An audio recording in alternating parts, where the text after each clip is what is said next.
Hello, ladies and gentlemen. Welcome back to another episode here on European Confessions. The following story that you're going to be listening to, it was sent to me by one of our dear brothers, and this is a translation of the message that he sent to me. The translation, it reads like this: Hello, my brother, how are you?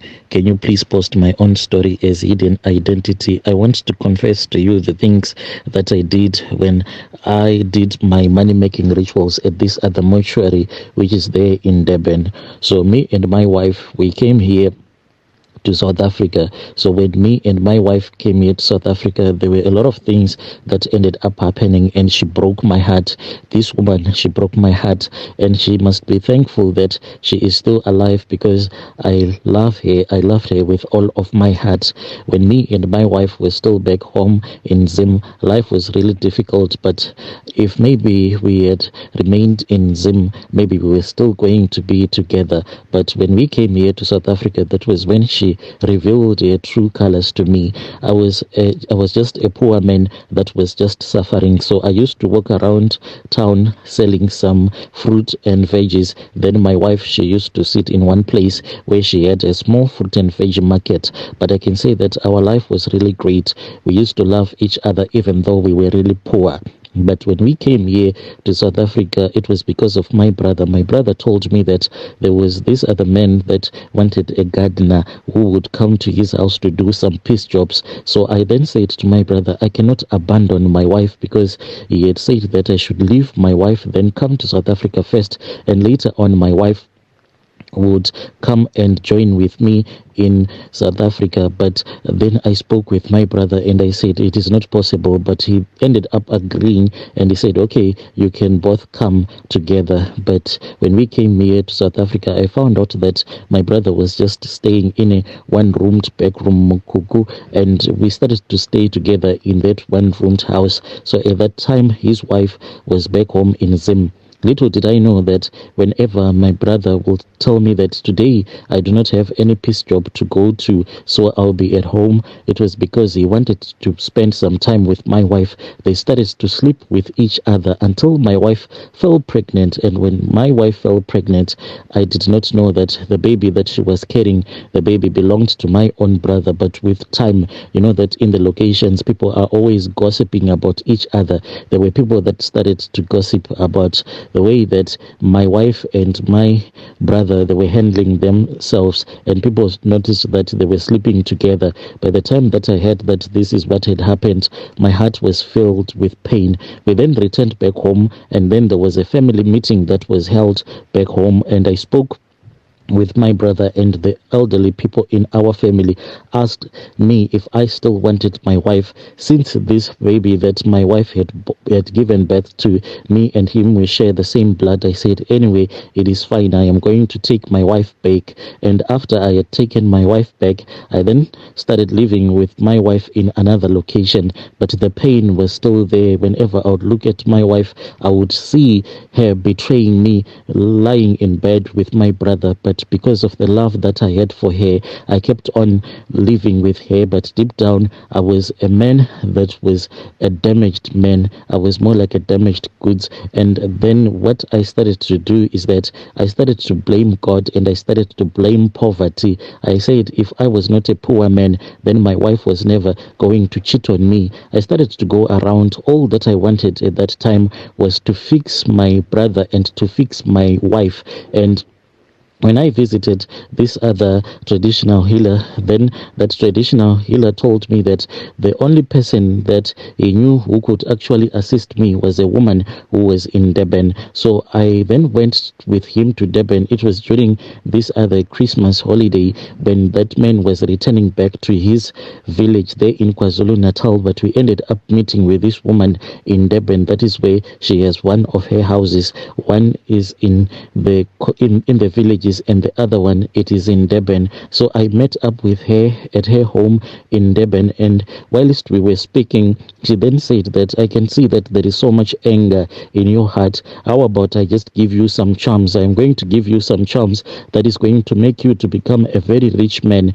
Is it possible if I give you those charms that you are going to accept these charms? And I agreed, and I said, yes, indeed, all that I want to become is to be rich, so that at least my heart will be satisfied with the money that I'll be having, because at that time I felt like I was not living anymore. So I wanted that spark of life to return back into my heart. This woman, what she did is that she then gave me this other doll. It was a wooden doll that she told me that I was supposed to keep it, for this was going to be my tokoloshi. And when I had arrived in Johannesburg, she told me that I was supposed to buy a black chicken, and after I had bought that black chicken, what I was supposed to do is that I was supposed to wait until everyone had gone to bed. Then I was supposed to wake up and get out of our room naked and slaughter that chicken. And that is what I did. I bought some chickens and pretended as if I wanted to start a small chicken project,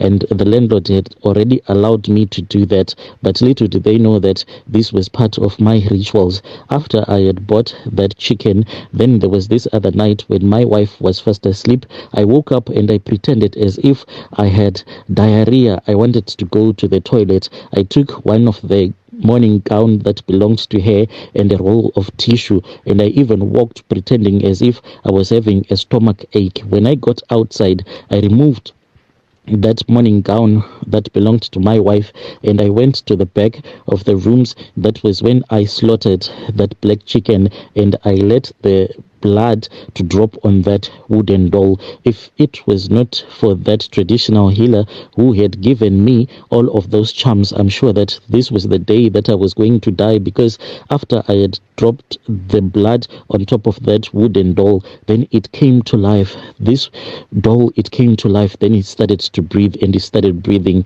Then this doll told me that it was going to be the one that would act as if it was going to be my security guard. It will be always guarding my dear wife, because I did not want her to cheat on me again. So with time, I then spoke with this wooden doll, and I told this Togoloshi that I just wanted to be rich. And after we had spoken, this Togoloshi told me that it did not have the powers to create money out of thin air. It said that it was going to reveal to me the way that I could actually help it to get some powers, so that it can create money out of thin air. And this Togoloshi told me that all that I needed to do was to actually sacrifice any person that was really close to my heart. So immediately, because of the love that I had for my wife, I then told this Togoloshi that my wife was the one who was in my heart. But the Togoloshi said, no, she is not the one. I am going to show you the one that is really close to your heart. And then late at night, this Togoloshi came and it communicated with me. It woke me up. Then we started to have a conversation, and this Togoloshi revealed to me the woman who was really close to me, and it was my mom. I cried when it showed me that my wife was not the one that was really close to my heart. My wife was just what my heart desired the most, but the woman that I loved the most was my mom, and her blood was needed. The Tokoloshi told me that the blood of your mother is the one that is going to give me powers, so that I be able to create money for you out of thin air. So what was supposed to be done was that this Togoloshi was going to travel from Joburg going to Dubarn, and it was going to have a conversation with that traditional healer. After it had flew to Dubarn, it returned back to me, and it told me everything that it had been told by that traditional healer. So that woman told the Togoloshi to give me an instruction to tell my mom to come to South Africa, and I was going to pretend as if I will be assisting my mom so that she can get your good medical attention that is available here in South Africa. When my mom came here, I then took her to Dubarn against the wishes of my relatives, for that woman said that she was supposed to die in Dubarn. So I then took my mom to this hospital that is there in Dubarn, and that is where my mom passed away. After my mom had passed away, she was quickly removed from the mortuary where she was being kept in a government hospital, and she was rushed over to this other private mortuary where that traditional healer had some connections with the owner of that mortuary. I then went there because the thing that I was supposed to do was to remove part of her private parts, and I was given a knife, a ritual knife, and I had to cut part of her private parts. I removed the skin from her private parts, then I put it somewhere else, and I still have these items. So these are the items that help me to make my money. As for my wife, it is very unfortunate because this Togoloshi, when it came to life, it told me that in order for it to keep on making money for me, it has to be present in this physical realm at all the time. So it needed a body that it was going to possess at all the times. And I then chose my wife. It said, "Are you sure that you have chosen your wife so that I can possess her body?" And I said, "Yes, I am sure." This Togoloshi then said, "The reason as to why I was asking you if this is the person that you want me to possess, it is because anyone that I possess, because of the spiritual power that I have, the person is going to be a crippled for life." So right now, my wife, she is a crippled woman. So with the vows that this Togolosh made me to make, I have to treat my wife in a right way. I do not have to insult her. I have to make love to her, even as crippled as she is, even with the saliva that is always drooling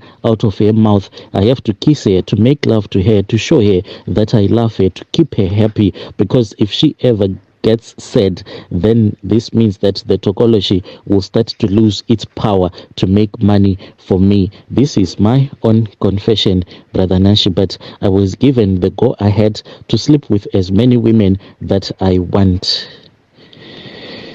Dear listeners, right there was a message that was sent to me by one of our brother right there.